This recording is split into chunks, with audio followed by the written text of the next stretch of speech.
Всем привет, друзья! Сегодня приготовим нечто невероятное и очень-очень вкусное. Все будет круче и вкуснее любого куриного филе. И если будете пробовать, я не сомневаюсь, что вы оцените это блюдо на ура. Но самое главное, приготовьте именно в тех пропорциях, которые я скажу. Ну а готовить сегодня мы будем куриные бедра, вот такие вот красивые и аппетитные. Из каждого куриного бедра нам нужно будет вначале снять шкуру, снимайте ее аккуратно, чтобы она у вас осталась целая, потому что в конце нам пригодится одна вот такая вот шкура, нужно будет выбрать самую красивую.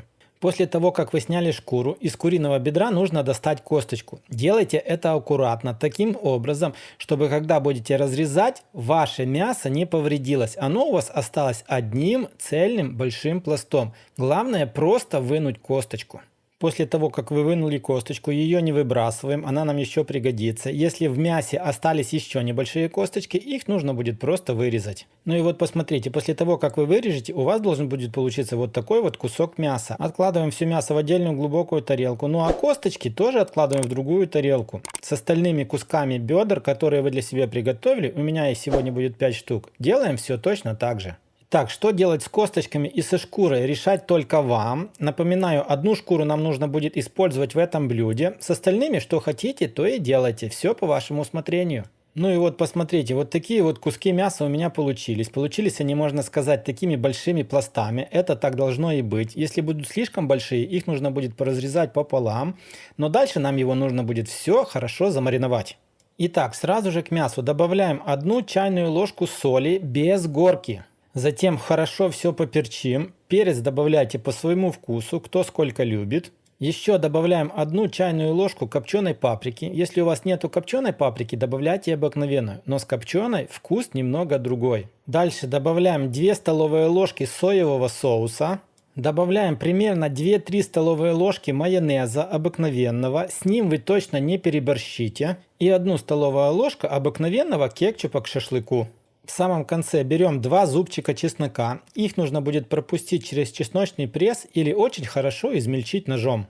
Ну и после того, как вы добавили чеснок, просто вот так вот берем ложку и аккуратно все перемешиваем. Перемешивайте так, чтобы каждый кусок мяса был хорошо покрыт полностью всеми специями, которые вы добавили в эту тарелку. После того, как вы все перемешаете, оставляем мясо мариноваться минимум на 1 час. Не делайте это меньше, пускай оно простоит 1 час.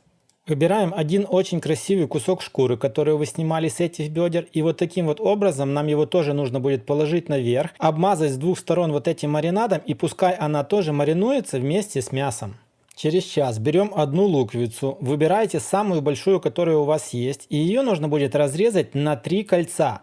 Толщина каждого кольца должна быть примерно 1–1,5 см. Берем противень, застеленный либо пергаментом, либо, как у меня, фольгой. По центру противня укладываем вот так вот 3 кружка луковицы. Берем 3 шпажки, и в каждую луковицу нужно будет вставить по 1 шпажке. Постарайтесь сделать так, чтобы шпажки стояли как можно ровнее.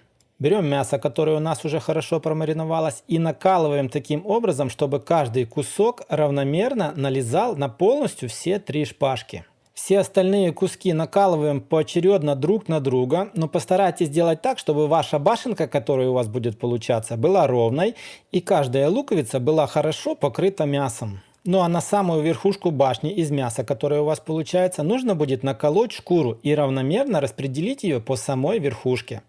Наверх на верхушку обязательно нужно будет добавить немножко соуса, того, который остался у вас в тарелке. Ну а остатки соуса, которые остались в тарелке, я вас уверяю, вы просто сможете скушать ложкой. Он очень вкусный. Чтобы вот эта башенка с мяса хорошо вошла в духовку, лишние вот эти куски шпажек нужно вот так вот отрезать ножницами. Затем отправляем все в разогретую духовку до 200 градусов на 1 час 20 минут. Но, друзья, смотрите по своей духовке. Каждая духовка выпекает по-разному, поэтому время выпечки у вас может быть либо больше, либо меньше. Ну а по итогу посмотрите, какая красота у меня получилась. Вот такая вот большая башенка. Вот посмотрите, сколько она пустила сока. А самое главное, аромат стоит такой, что могут сбежаться полностью все соседи. Как же вот это все кушать, вы спросите? А очень просто. Берем нож и вот таким вот макаром нарезаем на небольшие кусочки полностью все мясо. Я вас уверяю, блюдо получается обалденно сочным, нежным и очень-очень вкусным. Это одно из тех блюд, которые можно съесть одному полностью все, даже ни с кем не поделившись. Ну что ж, друзья, вот так вот все легко и просто, обалденно вкусно. Если вам понравилось, обязательно поставьте лайк, подпишитесь на канал, нажмите на колокольчик, поделитесь этим рецептом обязательно с друзьями. Я уверен, они вам будут благодарны. Если не понравилось, как всегда, поставьте дизлайк. Не пропускайте мои новые ролики, потому что все самое интересное, как всегда, у нас еще впереди. Всем пока, всем до скорых встреч на канале Аппетитная кухня.